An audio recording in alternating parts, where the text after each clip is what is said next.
Good morning, students. As all of you are solving the questions of chapter number 3, metals and non-metals. And all of you have already solved about each question except few ones. Today, last questions of the chapter, 15 and 16 are remains. Then we should solve the question number 15 and 16. I hope that all the question answers, all of you must should revise. And if any question is creating any type of problem, then you can ask without hesitation. Question number 15 is given in your book, exercise questions from chapter number 3, metals and non-metals. A man went door to door pledging to be a goldsmith. He promised to bring back the glitter of gold and dull gold ornaments. An unsuspected lady gave a set of gold. Suspecting lady gave a set of gold bangles to him, which he dipped in a particular solution. The bangles sparkled like new, but their weight was reduced drastically. Lady was upset, but after a future argument, the man beat a hasty retreat. Can you play the detective to find out the nature of the solution used? बहुत अच्छा question है ये बच्चों, आप लोग भी इस धोखे से बचिएगा। क्वेश्चन तो आप पढ़ करके समझ गए होंगे। एक व्यक्ति है जो डोर टू डोर ये अनाउंस कर रहा है कि यदि आपके घर में पुराने ऑर्नामेंट्स ज्वेलरीज हैं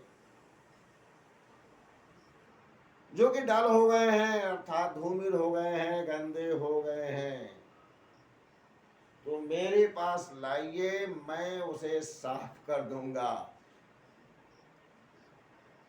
साफ करने के लिए आप ले जाते हैं और अपनी ज्वेलरी को उस गोल्ड स्मिथ के पास, गोल्ड स्मिथ मतलब सुनार होता है, गोल्ड स्मिथ के पास रख देते हैं, लीजिए मेरा चमका दीजिए। तो चमकाने के लिए आपका वो गोल्ड स्मिथ अर्थात सुनार आपके वो ऑर्नामेंट लेता है और अपने जो उसके पास पोटली होती है, बैग होता है, उसमें से वो शीशी में अर्थात बॉटल में रखे हुए 2 शीशी में लिक्विड निकालता है, दोनों को एक साथ मिलाता है और मिलाने के बाद आपकी ज्वेलरी को उसमें डिप करता है और डिप करने के बाद फिर एक बार पानी में डिप करके आपको देता है। आप बिल्कुल चमक गया, चमक गया, चमक गया कहते हैं। क्वेश्चन किया गया है, फिर उसके बाद समस्या एक आ गई है कि आपका ज्वेलरी तो बढ़िया चमक गया, लेकिन जो आपके ज्वेलरी का वेट था वो वेट लॉस हो गया, अर्थात ज्वेलरी कहाँ गया। 10 ग्राम की ज्वेलरी थी, वो अब इस समय 6 ग्राम बची हुई है। 4 ग्राम सोना कहाँ चला गया, या 4 ग्राम चांदी कहाँ चला गया। ऐसे ही साफ कराएंगे आप तो साफ हो जाएंगे। तो बहुत बड़ी बात है ये, बच्चों को पढ़ाया, ये क्वेश्चन तो पूछा ही गया, लेकिन बच्चों को कहा गया कि आप जरा सा अपने केमिस्ट्री के टीचर से ऐसे ज्वेलरी से बचने का उपाय पूछ लीजिए। तो मैं केमिस्ट्री टीचर आपको ये बता रहा हूँ, अलर्ट कर रहा हूँ फॉर फ्यूचर। और जानिए आप, 3 part concentrated HCl, 3 part concentrated HCl, ये 3 part, and 1 part concentrated HNO3, ये कंसंट्रेटेड होगा, ये भी कंसंट्रेटेड है। इसका वन पार्ट अगर हम एक साथ मिला देते हैं तो इस मिक्सचर को कहते हैं aqua regia, AQUAREGIA, aqua regia. Hindi में इसे अम्लराज कहा जाता है, एक्वा रेजिया को। इस एक्वा रेजिया में वो दो बॉटल निकाला था, एक में HCl था, एक में HNO3। उस एक्वा रेजिया में अगर आप गोल्ड डाल देंगे ना, तो अगर वो तो जल्दी निकाल करके दे दिया था, थोड़ा और देर रुका होता तो पूरा का पूरा ज्वेलरी उसी में घुल जाती। वो थोड़ा ईमानदारी किया, क्योंकि मार के डर से कहीं मारने न लगे कि पूरा कहाँ चला गया, जल्दी निकाल के दे दिया कि 10 ग्राम का 6 ग्राम ही बच गया, आपको 6 ग्राम वापस कर दिया कम से कम। थोड़ा और रुक जाता तो और पूरा चला जाता, चमक तो जाता, क्योंकि ऊपर की सतह पूरी इसमें चली गई एक्वा रेजिया में। एक्वा रेजिया से फिर से उस गोल्ड को गेन भी किया जाएगा, फिर से वो निकल भी आएगा। निकलने के लिए आगे आपको हम बताएंगे प्रोसीजर। अभी आप 11-12 क्लास में पढ़ेंगे, चूँकि इस साल आपके कोर्स से आउट में कर दिया गया है, कोर्स के बाहर कर दिया गया है, डिलीट कर दिया गया, CBSE ने डिलीट भी कर दिया है एक्सट्रैक्शन ऑफ मेटल। तो अभी आप ये बात जानिए कि एक्वा रेजिया में आपका वो गोल्ड डिजॉल्व हो गया है, और इसी कारण से आपका वो जो ज्वेलरी है वो हल्का हो गया है। क्वेश्चन यही पूछा गया है, आंसर होगा the solution used by the man who claim to be a goldsmith was aqua regia और रॉयल वाटर। से रॉयल वाटर भी कहते हैं एक्वा रेजिया को, ये खास अर्थ है, इसको रॉयल वाटर भी कहते हैं।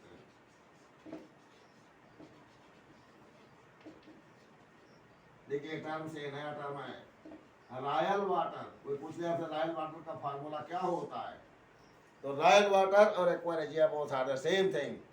3:1 in the ratio of 3:1 when concentrated HCl and HNO3 are mixed. Such mixture is called as aqua regia or royal water, in which it is specially prepared solution and in which gold dissolve, and due to such reason the weight of the bangles got reduced. तो जिन्होंने bangles हो और कोई भी gold के ornament होंगे उनका weight reduce हो जाएगा इसमें डिजॉल्व होने के कारण। हम समझते हैं कि आपको इस क्वेश्चन को सुनने में इंटरेस्ट भी आया होगा आंसर को, और साथ साथ आप इन फ्यूचर अलर्ट भी रहेंगे, इससे प्रिकॉशन भी लेंगे कि कहीं कोई ऐसा तो गोल्ड स्मिथ नहीं है जो एक्वा रेजिया अर्थात रॉयल वाटर लेकर के आया है और रॉयल वाटर में हमारे उस ऑर्नामेंट को घोल ले और हमारा ऑर्नामेंट हल्का हो जाए, हमारा सोना चला जाए उसके पास।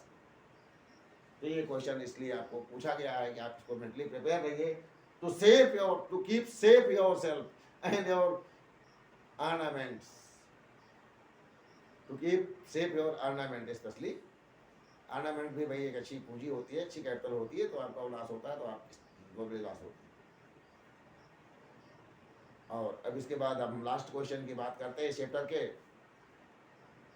Give reason why copper is used to make hot water tank but steel and alloy of iron is not. इसका कारण बताइए कि कॉपर को जो है हम हॉट वाटर टैंक बनाने के लिए इस्तेमाल करते हैं लेकिन स्टील को नहीं करते। देखिए इसका रीजन सिर्फ इतना है कि कॉपर जो होता है अर्थात तांबा, वो हीट को अपने अंदर एब्जॉर्ब करने के लिए, अपने अंदर रोकने के लिए अधिक सक्षम होता है। कॉपर में अधिक एबिलिटी होती है हीट को अपने अंदर कैप्चर किए रहने की देन स्टील। इसीलिए स्टील सस्ता होने के बावजूद भी हम स्टील का इस्तेमाल न करके कॉपर का इस्तेमाल करते हैं। Copper is much better conductor of heat than steel, although steel is much cheaper than copper and to save heat loss. Hot water tank are made up of copper rather than steel. It is the answer of this question.